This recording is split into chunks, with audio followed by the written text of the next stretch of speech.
Okay, so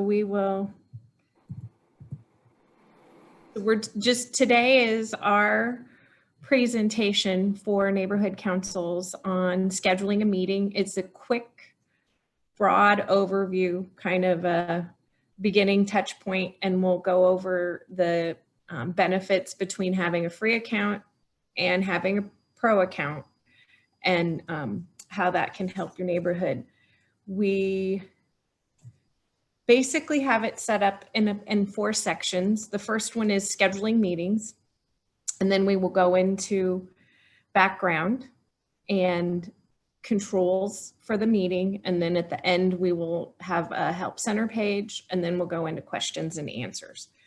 And like Annika said, this is being recorded and it will be posted to the neighborhood services site for future reference. And then the Zoom reference guide that I had emailed out will also be posted along with or next to the video.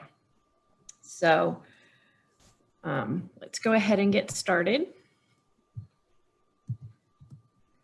So on your home page, most of these controls are done from when you log in and you're on the Zoom website, and you will set up your Zoom profile. Colleen looks like she did that for Chief Gary Park already. So on your profile, you've got your picture that you can change. And then you can also change your name. So you have a personal name that is the name of the neighborhood. If you're using it for the neighborhood council meetings, if you've got the Pro Zoom account that's paid for by the Community Engagement Grant, that would probably be the best thing to do. So once you've got your profile set up, then you go into the meetings section. You've got Zoom neighborhood council meeting. That's just the example. You don't have to have a description in there. You can leave that blank. One of the benefits to having a pro account instead of the basic account is you can set up a recurring meeting, this little box down at the bottom. So you don't have to keep changing it or selecting the same settings over and over. In regard to the duration, also with the pro account, you can have your plan be more than 40 minutes. If you wanted, you could put in for an hour and a half. If you go longer than that, that is perfectly fine. You're not going to get kicked out or have your meeting stop. It's strictly a guide for planning purposes for residents that sign in so they know about how long the meeting will last. So when you set up the recurring schedule, you would check that little box that says recurring, and you would pick, if you pick the 17th of the month, it would always pick February 17th. So if yours is a day of the week, we would not pick the day, we would pick the day of the week. So we're gonna say today's Monday, the third Monday of the month, and then end it after however many occurrences, or you could just put a date in there as well. Then when we've got your meeting link will always be the same link for those meetings. It makes it a little bit easier. So you can either have it generate an automatic meeting link, or you could add a personal ID. You could have it be with a passcode, which means people would have to enter the passcode to join. Generally speaking, I don't have people have to enter a passcode, but you are put in a waiting room where we allow you to come in. We also generally encourage everyone to have the video turned off, and then the participants can toggle that on once they come in. Mute participants upon entry is also one that we have as just a good basic best meeting practices to keep the background noise down. and then they can unmute themselves as we go along. And as you can see, you can click save and it'll save for all future meetings. Then in here, you've got how everything looks on one page. You can add it to a Google Calendar, add it to an Outlook calendar, Yahoo. Usually we just copy and paste the invite link, and that you can send out via email, via text, or via chat, like if you have a Facebook group. This is the same link that we use when we post it to the neighborhood services calendar for our different councils. Then you go down here and you can click save as a meeting template. Make sure way back in the beginning when you set your profile up that you make sure that it's set to Pacific Standard Time too. I think that ours generally does that, but just double check it. And then one of our benefits also from our account homepage, when you log in from the Zoom website, that's part of the professional account, is the polling feature, which allows you to take votes. That's one of the nice features for our neighborhoods. If you have new chairs coming in, if you are asking how to use funds for a community engagement grant or a traffic calming application, or if you want to participate in Night Out Against Crime or whatever other items might come up that you would ask your residents for their level of interest on, that's nice to have that. So you would toggle that at the beginning. So when you set it up, if you don't toggle that before the meeting has started, you're not going to be able to create the poll. So if you think that you at any point in time might have to take a vote during your meeting, make sure that that is toggled on in your when you log on in your account settings. Creating reports. This is good for meeting attendance.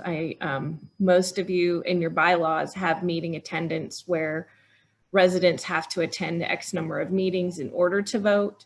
So this is where that'll be good to have on record when you're in, again, when you're logged in from the screen from the Zoom website.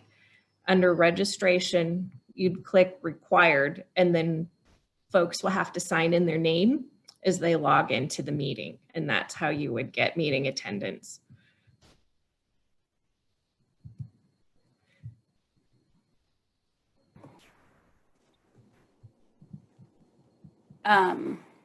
And so I'll jump in here, and Mark just had a good point that to recommend that polling is always selected to avoid not having it available. And so it is something you'll want to do when you're in the browser or when you're online logged into Zoom. That's where you would need to change that feature. So then that would allow you to, for all of your meetings, should you need to create a poll on the fly, you'd be able to. So changing the background. So I know when Colleen joined, she already had the Chief Gary Park logo in the background, but this is a really useful feature, especially if some of your participants are joining and maybe there's a lot of background movement. Maybe there are a lot of kids or some other things happening. So it's nice to sort of mute that visual stimulus, but still have someone be visible. So allowing this for your participants would allow this option. So when you're logged into the Zoom web portal, you would toggle virtual background as on. So then that would allow your participants to have this option. And if you want it to be mandatory, then you can hit the lock. Mandatory as keeping it as an option. You can toggle the lock icon, and then that would, be for every meeting you set up, that would be allowable. So it's great with the Zoom backgrounds. You can you can find a lot of great free Zoom backgrounds online. So, so once you're in the Zoom app, which some of you, if not all of you are, maybe some of you are in a browser, but you have your whole button menu at the bottom, and on your stop video button, there's a caret, and clicking on the caret brings up some options. So you have choose virtual background. So you can choose a virtual background. And this way, you know, you're no longer distracted by whatever is behind a person. Maybe they're about to do a stand-up comedy set at the Cellar or something. But it can be a great way to, you know, I keep mentioning Colleen, but she got her neighborhood council logo behind her. So if you're the host and you want to do that, that is kind of a great way of sort of bringing your neighborhood council together. You could even make that an available Zoom background for your meeting participants. So then you could have a bunch of people showing up with, you know, like ready for that neighborhood council meeting. So yeah, and you know, it is easier if you've already uploaded video photo files to use as a virtual background. But virtual background page, choose virtual background, and then that box pops up and you can choose a photo from your computer. So next slide, please. So as we were saying, your meeting controls are at the bottom of the screen. So you have your mute and unmute, the far left, your stop video, start video, security, participants. Thank you, Annie. So yeah, you can toggle between mute and unmute. So if you follow our recommendations from earlier in the presentation, that muting participants upon entry. So as they're joining the meeting, they'll be muted, because often as someone's joining, there is a lot of background noise. So this would, you know, maybe someone's joining late or is not realizing how much background noise exists where they are. This helps cut down from that distraction, because Zoom really likes to share microphone space. So as soon as it picks up as something being a little bit louder, it'll switch to that noise to highlight. So, you know, if participants are muted when they join, then, you know, by clicking the button in the lower left, you can unmute when they're, you know, maybe they need to vote and say, you know, I second that, or all in favor say aye. You know, if it's a smaller group, maybe that's not using the polling feature. And with video, so, you know, there is the background option to help cut down on some of that distraction, but video also can affect your bandwidth. So, you know, maybe you're in a home where there are other internet users, and often neighborhood council meetings are in the evening. So people are hopping on Netflix or, you know, doing some other sort of higher capacity internet usage activities. It might be helpful to stop your video for a while because it can cause some delays and some technical issues. So that's a good one. As soon as you click stop video, the button changes to say start video. So, you know, should you, as someone else is presenting, you could stop your video, but when you need to speak or to share, you could start your video, and that is a great option to have. Next slide, please.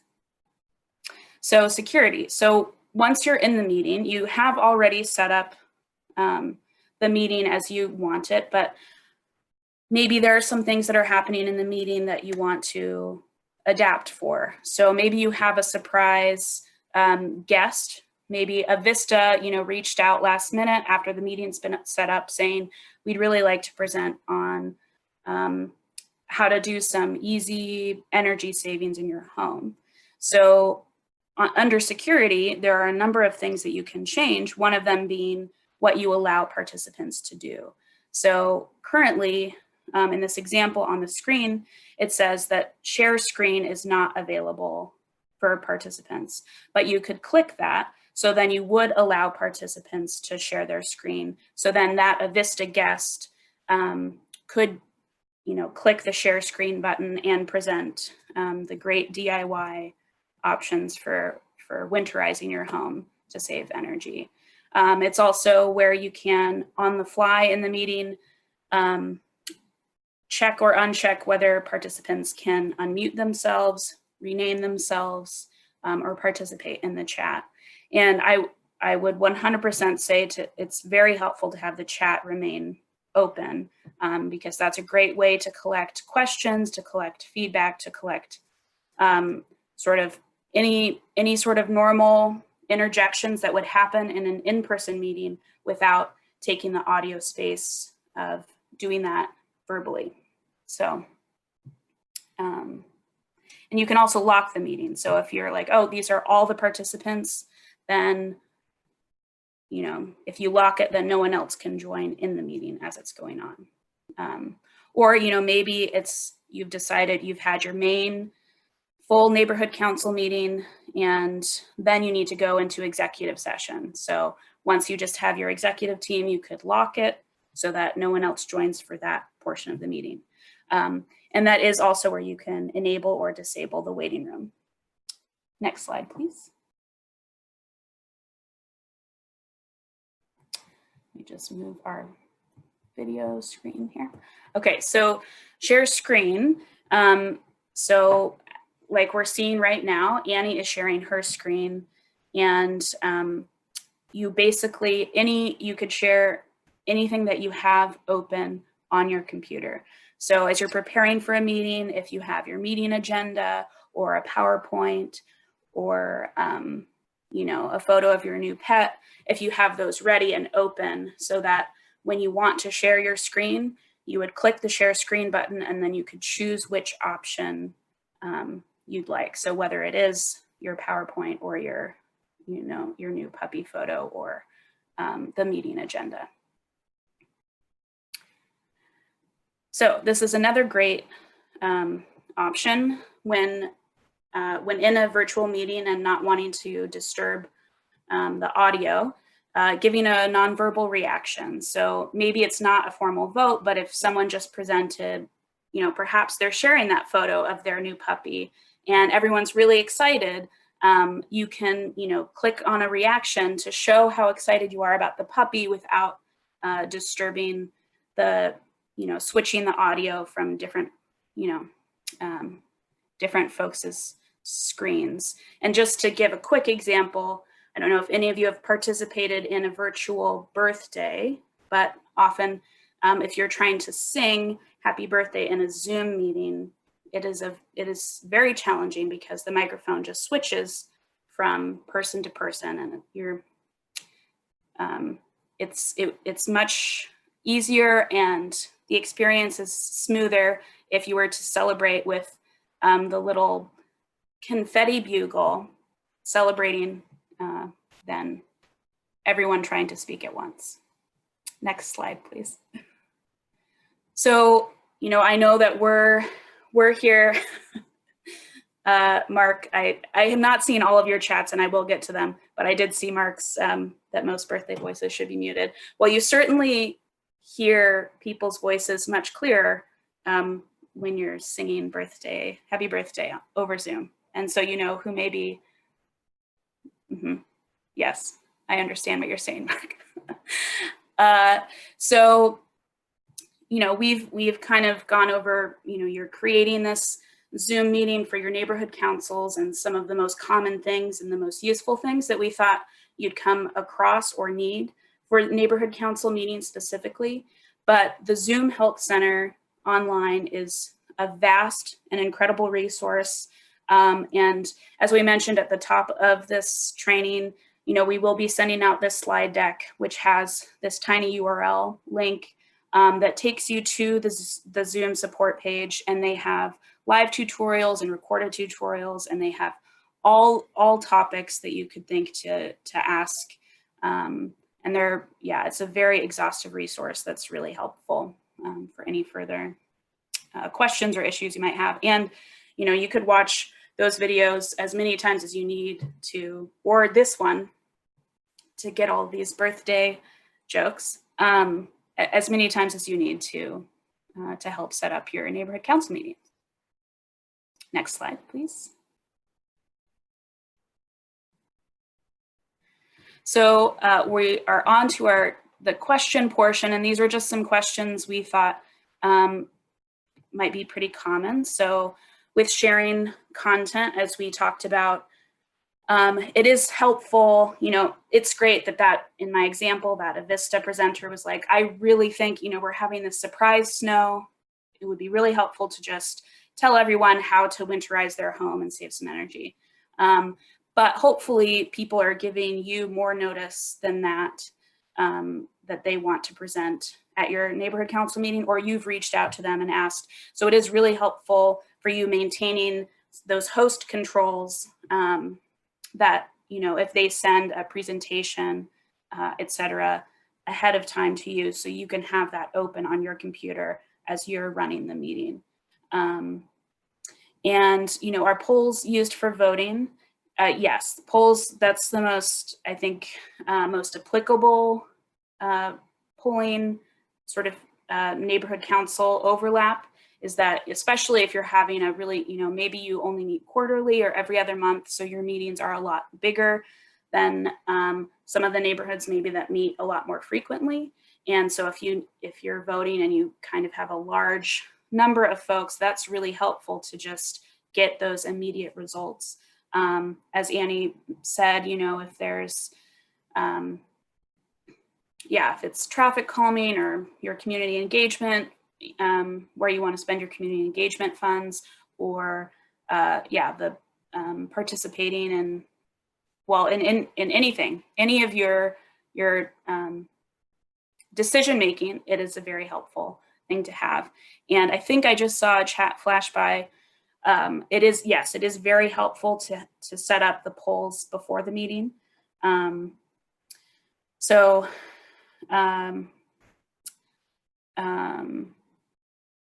And I don't, let's see, can you limit who can vote? So I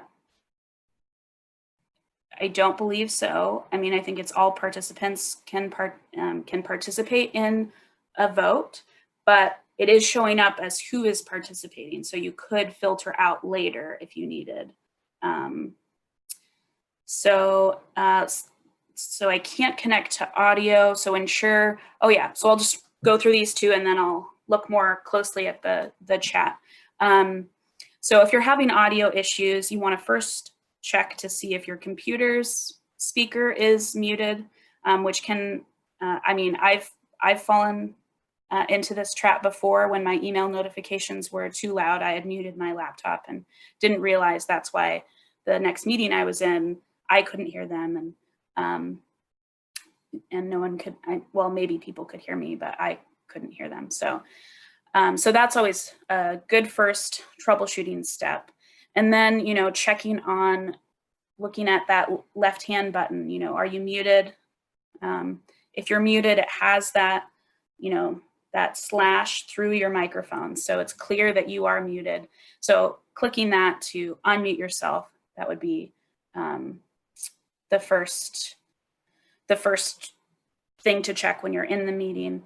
And there's also the option when you first join a Zoom meeting, you can test your audio, your computer audio and your speaker and microphone. So that's always a good thing to investigate if you are having issues. But another option, sometimes your internet bandwidth, especially, with a lot of people at home doing homeschooling and just everything is becoming virtual, there's a lot more strain on the internet. Calling in is another option. So you would still get the audio, you just wouldn't get the visual part of the presentation. So with the Pro account, that provides a number of dial-in numbers, and you would just enter the meeting ID and the passcode or participant ID followed by the pound sign to get in, to get into the meeting. Okay, so I'm now looking through the chat, and Annie, feel free to also jump in. Yeah, so we're gonna stress that the items, so since the community engagement grant is an option to reimburse all neighborhoods for the Zoom professional account. We are encouraging all neighborhoods to go ahead and utilize that and sign up for one. And like we said, the nice thing about them is you get additional options like the polling, the recording or reporting for meeting attendance, the call-in feature. Those are all things that are available only from the professional account, not from the free account, in addition to not having a time limit. So I guess, do we have any more questions that need to be addressed before we close out tonight?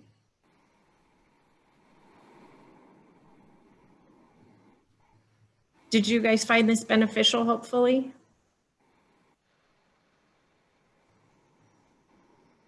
Thank you.